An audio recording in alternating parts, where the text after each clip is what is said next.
Hello Bigg Boss fans. నిన్న secret task రీతుకి Bigg Boss ఇచ్చిన సీక్రెట్ టాస్క్ యాక్చువల్గా కన్ఫెషన్ రూమ్లోకి పిలవగానే అందరికీ అర్థమైపోద్ది అదేదో టాస్క్ ఇచ్చారు అనేసి.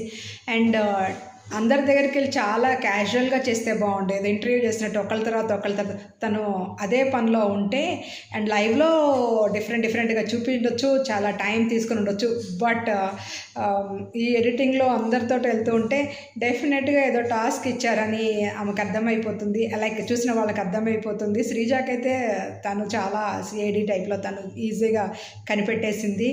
అండ్ బిగ్ బాస్ కన్ఫెషన్ రూమ్లోకి రీతుని పిలిచినప్పుడు చికెన్ పెట్టి టెంప్ట్ చేస్తారు. చికెన్ చూడగానే రీతు ఎమోషనల్ అయిపోద్ది.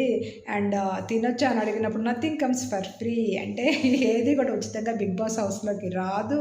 అండ్ బిగ్ బాస్ ఇది ఎక్స్పెక్ట్ చేయొచ్చు, కూర్చోబెట్టి రీతుకి పిలిచి చికెన్ పెట్టేస్తారా ఏంటి? చికెన్ ఏమన్నా లైక్ రీతు ఏమన్నా గొప్ప ఘనకార్యం చేసిందా? అండ్ రీతు ఏమన్నా టాప్ కంటెస్టెంటా, లేకపోతే బెస్ట్ ప్లేయరా, బెస్ట్ పెర్ఫార్మరా? Nothing like.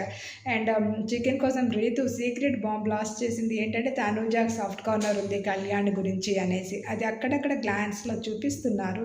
అండ్ పవన్ కళ్యాణ్కి ఒక స్టోరీ ఫెయిల్ అయింది, గర్ల్ వేరే అబ్బాయిని పెళ్ళైపోయిందని సో ఫైనల్గా తనే ఒప్పేసుకుంటుంది, నేను వెళ్ళి సీక్రెట్స్ కనుక్కొని వస్తాను అండ్ వచ్చి నేను చెప్తాను, ఈవినింగ్ వరకు చికెన్ నీకోసం వెయిట్ చేస్తుంది.